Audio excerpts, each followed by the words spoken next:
Friends, आज की इस वीडियो में हम जैन ऑस्टन का एक बहुत ही फेमस नावल सेंस और सेंसिबिलिटी डिस्कस करेंगे। ये नावल 6 वर्ल्ड फेमस नावल में से एक है। जैसा कि आप जानते हैं कि जैन ऑस्टन 17वीं सेंचुरी की एक बहुत ही पॉपुलर नावलिस्ट रही हैं, उपन्यासकार रही हैं। इस नावल को उन्होंने 1811 में पब्लिश करवाया था। नावल की जो स्टोरी है, जो समरी है, जिसका प्लॉट है, वो थोड़ा सा आगे चल के कंफ्यूजिंग हो जाता है क्योंकि वो उसमें कैरेक्टर बहुत ज़्यादा हैं, लेकिन कोशिश की जाएगी कि आपको समझ में आ जाए पूरी तरह से। फ्रेंड्स, पहले हमें ये जान लेना चाहिए कि उन्होंने यानी जैन ऑस्टन ने इसका टाइटल जो है वो सेंस और सेंसिबिलिटी क्यों रखा है।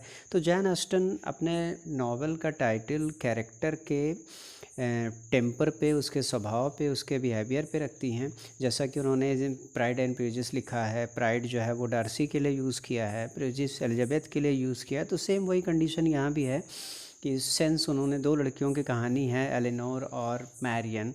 तो सेंस एलेनोर के लिए यूज़ किया गया क्योंकि वो कोई भी काम अपने सेंस पे, रीज़न पे, अपने दिमाग बुद्धि का इस्तेमाल करके करती थी। और दूसरी तरफ मैरियन जो थी वो सेंसिबिलिटी थी, कोई भी काम वो इमोशन, बहुत जल्दी इमोशनल हो जाती थी, इमोशन में आकर डिसीज़न लेती थी। तो ये दोनों के स्वभाव पे इसका ये टाइटल रखा गया, सेंस एंड सेंसिबिलिटी। फ्रेंड्स, ये कहानी है डैशवुड फैमिली की। मिस्टर डैशवुड जिन्होंने 2 शादियां की हैं, एक पत्नी से 3 लड़कियां एलेनोर, मैरियन और मार्गरेट है, और दूसरी पत्नी से एक लड़का जॉन। अब मिस्टर डैशवुड की डेथ हो जाती है। डेथ से पहले उन्होंने जॉन से कहा कि ये प्रॉपर्टी जो है वो तुम और अपनी बहनों में बांट लेना। लेकिन अब उनकी डेथ हो जाती है। डेथ के बाद जॉन की शादी हो चुकी है फैनी नाम की एक लड़की के साथ। तो अब फैनी जो है वो नहीं चाहती कि प्रॉपर्टी का बंटवारा हो, और जॉन में भी इतनी हिम्मत नहीं है कि वो फैनी के ख़िलाफ़ चली जाए। तो अब फैनी इन तीनों बहनों से बहुत ही ईर्ष्या रखती है। वो नहीं चाहती कि वो लोग यहाँ रहें, वो चाहती है कि कितनी जल्दी ये लोग इस घर से निकल जाएं, इस घर को छोड़ दें। ख़ास करके वो एलेनोर से बहुत ही ईर्ष्या रखती थी। एलेनोर से क्यों रखती थी? क्योंकि फैनी का एक भाई था एडवर्ड, जो उसके घर आया करता था, और वो कुछ कुछ एलेनोर को पसंद करने लगा था। एलेनोर भी उसको पसंद करती थी, लेकिन फैनी इस रिश्ते को नहीं चाहती थी कि ऐसा कोई रिश्ता हो। वो बहुत ही नफ़रत करती थी एलेनोर से।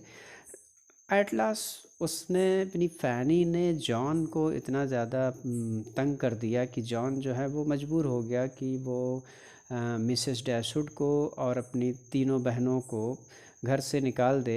एट लास्ट मजबूर होकर मिसेस डैशवुड और तीनों लड़कियों को घर छोड़ना पड़ा। लेकिन इसी बीच एक आदमी जो है वो मसीहा बन के इनका आता है, जिसका नाम मिस्टर मिडल्टन है। और उसने कहा कि, जो कि मिस्टर डैशवुड का एक दूर का रिश्तेदार भी था, दोस्त भी था, उसने कहा कि आप बिल्कुल भी चिंता ना करें, आप हमारे साथ जो हैं वो बार्टन पार्क चलें और वहाँ पे रहें, बिल्कुल भी चिंता ना करें। जैसा कि जॉन जो था वो पूरी तरह से अपनी पत्नी का ग़ुलाम था, तो एट लास्ट इनको छोड़ना पड़ा। लेकिन घर छोड़ते समय एलेनोर बिल्कुल भी खुश नहीं थी, बहुत ही दुखी थी, क्योंकि वो जानती थी कि अब वो कभी एडवर्ड से मिल नहीं पाएगी, इसलिए वो बहुत दुखी थी।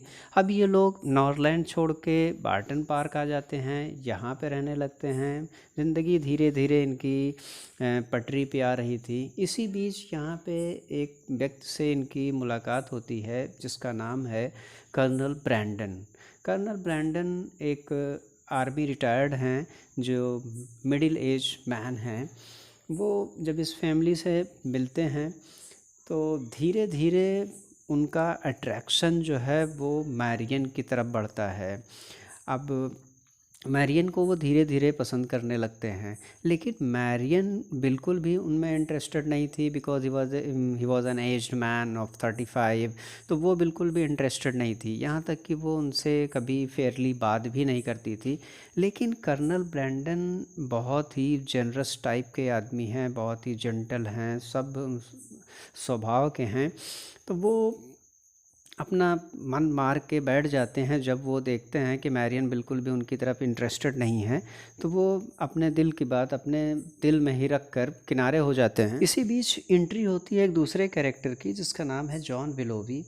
विलोवी एक बहुत ही हैंडसम और गुड लुकिंग मैन है।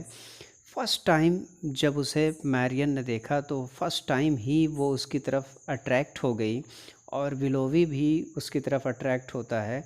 और धीरे धीरे दोनों में एक लव स्टोरी जो है वो धीरे धीरे क्रिएट होना शुरू होती है।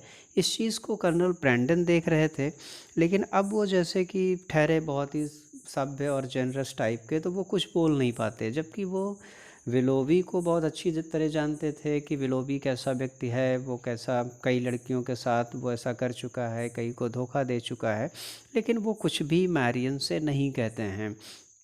तो ये धीरे धीरे इनकी बात जो है वो आगे बढ़ रही थी। इनका परिवार भी खुश था, मिसेस डैशवुड भी खुश थी कि एक अच्छा लड़का है, गुड लुकिंग है, आगे चलकर मैरियन से उसकी शादी हो जाएगी। ये इनकी सोच थी, इनकी प्लानिंग थी, और मैरियन भी यही सोच रही थी।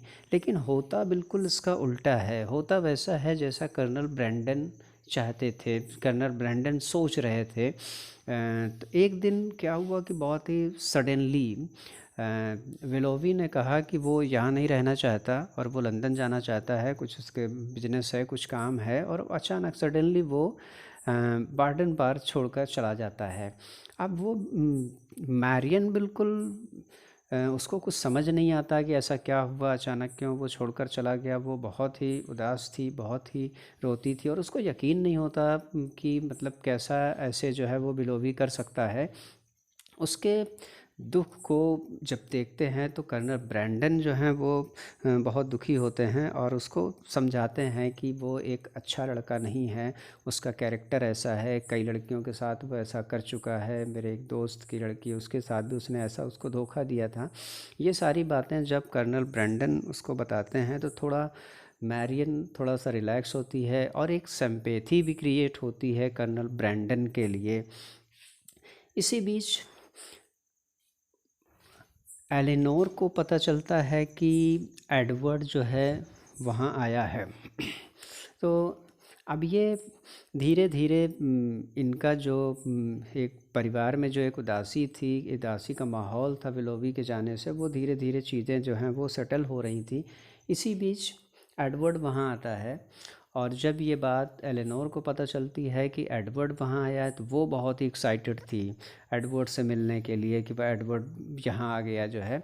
लेकिन बहुत जल्दी ही उनकी सारी खुशी जो है वो बिल्कुल समाप्त हो जाती है जब उनको पता चलता है कि एडवर्ड की इंगेजमेंट हो चुकी है, वो इंगेज है। लेकिन बाद में जब एलेनोर को पता चलता है कि उसकी इंगेजमेंट लूसी नाम की एक लड़की से हुई है। लूसी को एलेनोर बहुत अच्छी तरह से जानती थी, वो बहुत ही लालची किस्म की एक मीन टाइप की लड़की थी। तो अब एलेनोर जो है वो मैरियन की तरह इमोशनल नहीं होती, बल्कि वो कहती है कि ये एक बहुत अच्छी बात है कि एडवर्ड डिज़र्व करता है कि उसे ऐसी ही लड़की मिले, जैसा उसने मेरे साथ किया है वैसा उसके साथ भी होना चाहिए। इस तरह दोनों बहनों को उनके प्यार में एक तरह से धोखा मिलता है। इसी बीच एक दिन पार्टी होती है और पार्टी में मैरियन की मुलाकात होती है विलोवी से। और जब वो विलोवी से मिली तो उसने बिल्कुल से विलोवी से कहा कि तुमने ऐसा क्यों किया, क्यों तुमने मुझे धोखा दिया, ऐसा तुम कैसे कर सकते हो। तो विलोवी ने उससे साफ कहा कि वो कभी तुमसे प्यार करता ही नहीं था और वो तुम्हारे साथ नहीं रहना चाहता, वो कभी पसंद ही नहीं करता था। अब इससे एक बहुत बड़ा शौक लगता है मैरियन को और वो रोती है और उसको अब उस पर विश्वास नहीं होता कि विलोवी उससे क्या कह रहा है। ये सब देख के कर्नल ब्रैंडन को बहुत ही दुख होता है और वो एक बार फिर सारी उसकी वो असलियत बताते हैं विलोवी की।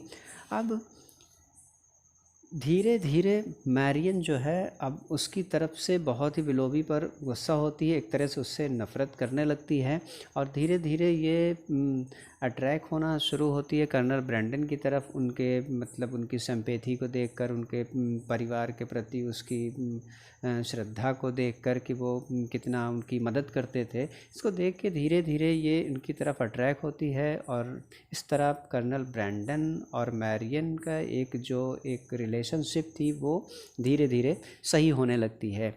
इसी बीच पता चलता है कि लूसी जो है वो एडवर्ड को उसका पैसा सा लेके उसको धोखा देकर वो कहीं भाग जाती है और इसी बीच एडवर्ड को उसकी प्रॉपर्टी से भी बेदखल कर दिया गया था, जैसा कि वो अपने परिवार के ख़िलाफ़ जाके शादी कर रहा था उससे, तो उसको प्रॉपर्टी से बेदखल कर दिया गया था।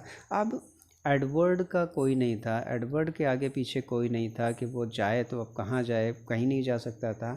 आखिर में फिर उसे एलेनोर के पास ही आना था और वो एलेनोर के पास आता है और इस बीच कर्नल ब्रैंडन जो थे उन्होंने कहा कि मैं तुम्हारी मदद करूंगा। एलेनोर भी एडवर्ड को माफ़ कर देती है और एक बार फिर से उनकी रिलेशनशिप जो है वो ठीक हो जाती है और इधर अचानक विलोबी आता है और वो मैरियन से मिलता है, मैरियन से माफ़ी मांगता है और उसे सारी बात बताता है कि उसके सामने बहुत बड़ी मजबूरी थी और उसे लंदन जाना पड़ा, पैसे की ज़रूरत थी, फिर उसे किसी और से शादी करनी पड़ी, सारी अपनी प्रॉब्लम बताता है।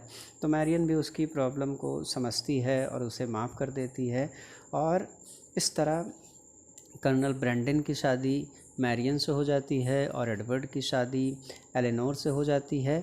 तो अब आपको ये समझ में आ गया होगा कि जैन ऑस्टन ने इस नावल का टाइटल जो है वो सेंस और सेंसिबिलिटी क्यों रखा था। कैसी भी सिचुएशन हो, एलेनोर जो थी वो कभी इमोशनल नहीं होती थी, वो अपने सेंस का, रीज़न का यूज़ करती थी। दूसरी तरफ मैरियन जो है वो बिल्कुल उससे अपोजिट, बहुत जल्दी वो सीरियस हो जाती थी, इमोशनल हो जाती थी, रोने लगती थी। इसी के साथ ये नावल समाप्त होता है। That's all.